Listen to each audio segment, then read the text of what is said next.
रात 12 बजे Amazon prime की न्यू वेब सीरीज तांडव रिलीज हुई और 12:30 बजे ट्विटर पे ये ट्रेंड चल गया बायकॉट तांडव, क्योंकि अमेज़न प्राइम ने तांडव में हिंदू फोबिक है और ये मुस्लिम अपीजमेंट करती है, जेएनयू अपीजमेंट करती है और इस तरह की बातें की गई। दरअसल में तांडव के पहले एपिसोड में ही दिखाया गया है कि भगवान राम और भगवान शिव आपस में ड्रामा कर रहे हैं और एक ड्रामे में भाग ले रहे हैं, जहाँ पर दोनों बता रहे हैं कैसे भगवान राम के बारे में बताया जा रहा है कि कैसे उनके फॉलोअर ज़्यादा हैं, जिसके बाद भगवान शिव की एक्टिंग कर रहे मोहम्मद जीशन अयूब कहते हैं तो अगर राम के फॉलोअर ज़्यादा हैं तो मैं क्या करूं, एक भड़काऊ पोस्ट कर दूं या फिर कुछ ऐसा कर दूं सोशल मीडिया पर कि लोग मेरे फैन फॉलोअर बढ़ जाएं। यानी कि एक तरह से भगवान को सोशल मीडिया तक सीमित दिखाया गया और भगवान राम को भड़काऊ भाषण के साथ जोड़ा गया, जो कहीं ना कहीं बहुत से यूज़र्स को, देखने वालों को लगता है कि गलत था। और इसी बीच जेएनयू के जो स्टूडेंट्स हैं उनको बहुत बड़ा देशभक्त दिखाया गया है, जो काफ़ी लोगों को रास नहीं आ रहा। हालांकि इसमें कुछ गलत बात नहीं है, क्योंकि उसमें उन्होंने जेएनयू का नाम ही नहीं लिया, उन्होंने वीएनयू शब्द यूज़ किया है। लेकिन इसके बावजूद जिस तरह से टारगेट किया जा रहा है तांडव वेब सीरीज़ को रिलीज़ होते ही, वो तांडव के मेकर्स ने शायद पहले से ही डिसाइड किया होगा कि इस तरह के सीन डालेंगे, थोड़ा बायकॉट होगा, क्योंकि जहाँ पर बायकॉट गैंग आ जाता है वो वेब सीरीज़ अपने आप हिट हो जाती है।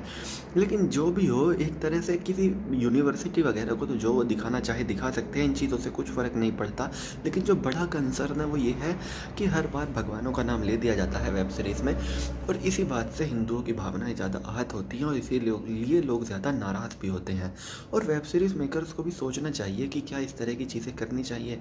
वहीं कुछ लोगों ने भी खास तौर पे मेकर्स पे निशाना साधा और कहा कि मेकर्स को भी शर्म आनी चाहिए कि उनको अली अब्बास जफ़र जैसे शख्स को प्लेटफॉर्म दिया अमेज़न प्राइम वालों ने अपना Hindu phobic content Amazon prime पे चलाने का। वहीं कुछ लोगों ने कहा कि Amazon prime Hindu phobic content का आदतन अपराधी है, चाहे नेटफ्लिक्स हो चाहे अमेज़न प्राइम। अमेज़न की प्राइम की पिछली सारी वेब सीरीज़ देख लो, वो हिंदू फोबिक है, खास करके पाताल लोक। तो इस तरह की चीज़ें की गई और कहा गया कि ये वेब सीरीज़ हिंदू फोबिक है।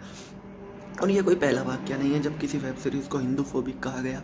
इससे पहले सेक्रेड गेम्स को भी हिंदू फोबिक कहा गया था और सेक्रेड गेम्स के ऊपर तो काफ़ी ज़्यादा बवाल भी हुआ था। और पिछली साल आई पाताल लोक के ऊपर भी अच्छा खासा बवाल हुआ और पाताल लोक को भी कहा गया कि पाताल लोक एक बहुत बड़ी हिंदू फोबिक वेब सीरीज़ है।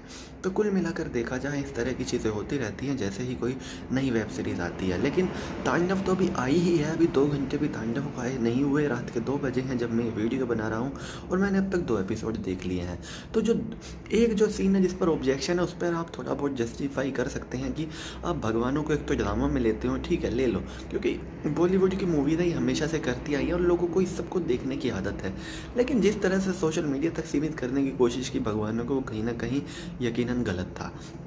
बाकी किस यूनिवर्सिटी को देशभक्त दिखाना है, किस यूनिवर्सिटी को देशद्रोही दिखाना है, किस धर्म के इंसान को देशभक्त दिखाना है, किस धर्म के इंसान को देशद्रोही, इन चीज़ों से कुछ फ़र्क नहीं पड़ता। वो सब आपके ख्याली पुलाव है और आप अपनी वेब सीरीज़ में जो चाहे जिसके बारे में चाहे दिखा सकते हैं, लेकिन इन चीज़ों से थोड़ा अलग रहना चाहिए। लेकिन ऐसा लगता है कि वेब सीरीज़ वालों को अब मसाला मिल गया है कि बॉयकॉट गैंग को अपनी वेब सीरीज़ में शामिल कर लो, वो बॉयकॉट करेंगे तो बॉयकॉट करने वाले आकर देखेंगे ज़रूर और हमारी वेब सीरीज़ हिट होगी। तो वेब सीरीज़ हिट करने का फॉर्मूला साफ है कि कंटेंट ऐसा बना दो पहले एपिसोड में ही कि बॉयकॉट गैंग आ जाए। तो चलिए दोस्तों, मैं चीनू दहिया फिलहाल इस वीडियो के लिए इतना ही। आगे भी इसी तरह की देश दुनिया बॉलीवुड और खेल की तमाम खबरों के लिए बने रहिए चौधरी न्यूज़ के साथ। जय माता दी।